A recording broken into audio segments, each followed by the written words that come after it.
wabarakatuh. Perkenalkan, saya Siti Ibadia SPDI. Saya adalah mahasiswa PPG PAI 3 Universitas Islam Negeri Wali Songo Semarang. Selamat pagi anak-anak. Pagi.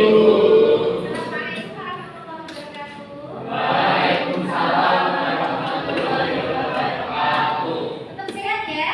Alhamdulillah. Semangat ya? Semangat. Alhamdulillah. Kok kayaknya kelasnya banyak yang nggak berangkat, siapa yang berangkat? Alidin meneng, kemarin udah ada berangkat, minggu ini ya berangkat lagi. Kenapa Alidin? Izin Bu, izin bener. Liburan di sini. Terus siapa lagi? Civil. Sakit bukan cuma sakit. Oh gitu. Ya. Rumah sakit sudah bisa apa belum? Belum. Kalau sakit saya bermain angka, tapi sebenarnya angka harus bisa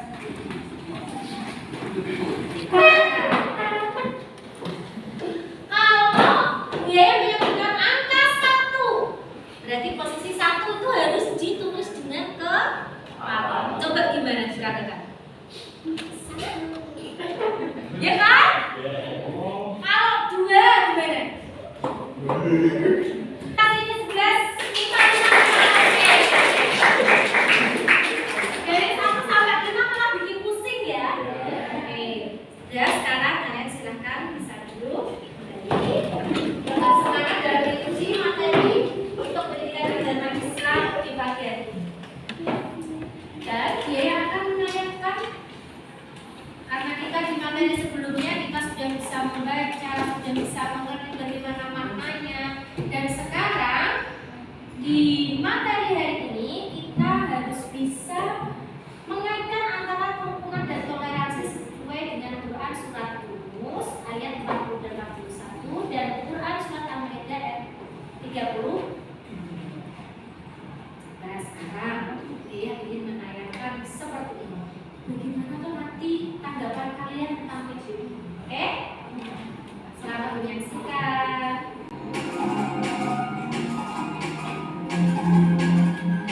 Hello smart people, sebagai masyarakat sudah sungguh sudah pernah dengar tentang KDRT, kekerasan dalam rumah tangga merupakan salah satu jenis kekerasan yang masih banyak terjadi di masyarakat. Mirisnya pelaku dan korban seringkali tidak sadar bahwa ia telah melakukan atau bahkan menjadi korban tindakan KDRT, apalagi dalam situasi yang membuat akses menjadi terbatas seperti pandemi COVID-19 saat ini.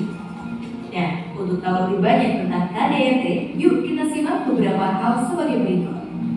Apa yang Terima kasih saudara, kembali bersama saya Madisa Putri dalam Kompas Pekalongan. Saudara, sebuah video penganiayaan pelajar yang dilakukan gerombolan pelajar di sebuah SPBU wilayah Kendal yang sempat viral membuat jajaran Polres Kendal langsung bergerak cepat. Dalam waktu singkat, 2 orang pelaku yang melakukan pembacokan berhasil diringkus.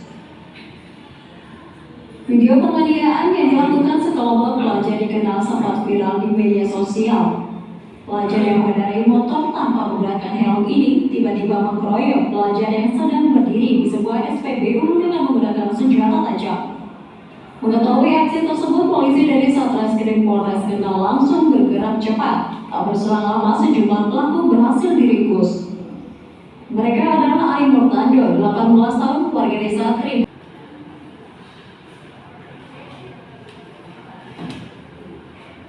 Silakan untuk kalian, ini saya bagi satu persatu tanggapan kalian atas video yang pertama dan tanggapan kalian atas video yang kedua harus kalian tulis.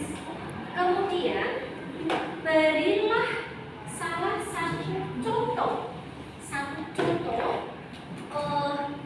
yang kalian alami sendiri secara real, kamu tulis di situ dan tolong tidak usah dikasih nama, biar kita menjaga nanti satu persatu akan kita bahas dan akan kita tanggapi bersama, gitu ya. Jadi ini tidak perlu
tidak kekerasan dan KDRT yang ada di sekitar kalian.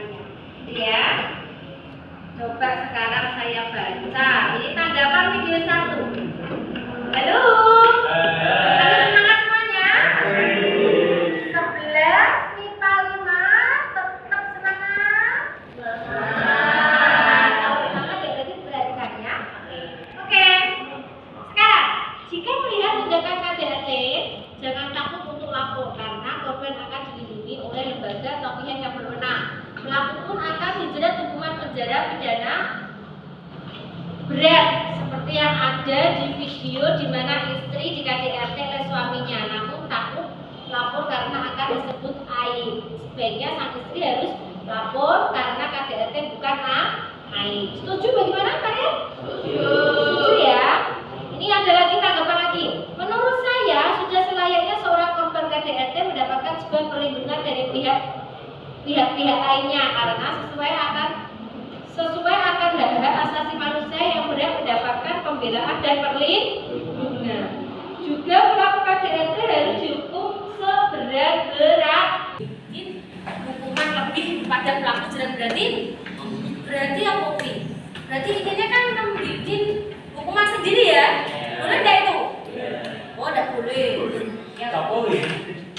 Dan menurut tanggapan saya, pelapor harus kasus KDRT, tetangga, saudara, dan lain harus dilindungi dalam video. Sudah dilindungi ya, ya.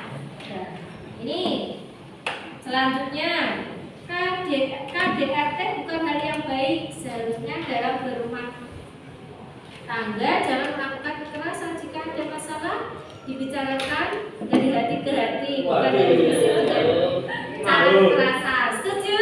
Setuju. Jika seseorang mengalami KDRT bisa melaporkan ke pihak berwajib karena hal ini tertulis dalam undang-undang. Oke, jelas ya. Yang pertama tanggapannya adalah mengenai tanggapan yang pertama tadi apa?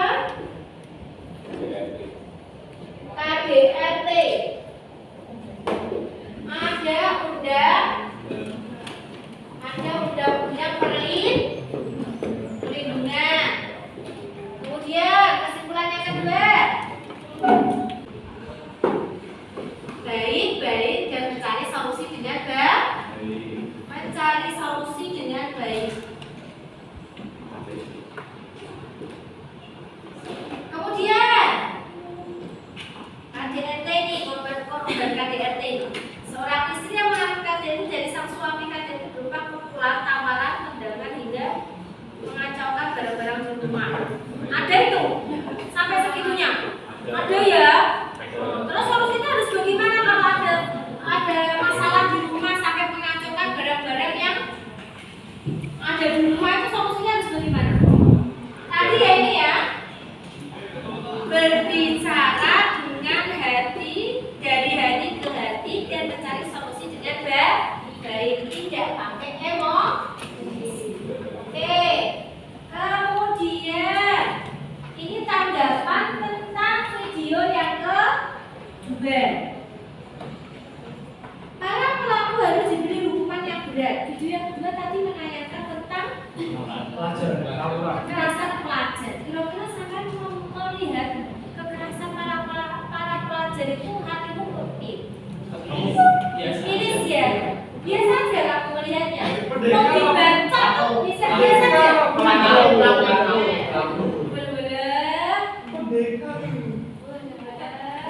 Dibaca sejarah-jarah. Melukai enggak itu? Membahayakan enggak itu? Akibatnya bisa jadi sebagai pembunuhan enggak? Iya. Itu bahaya loh. Dari mulai kekerasan bisa menjadi sebuah pembunuhan. Terus kayak ini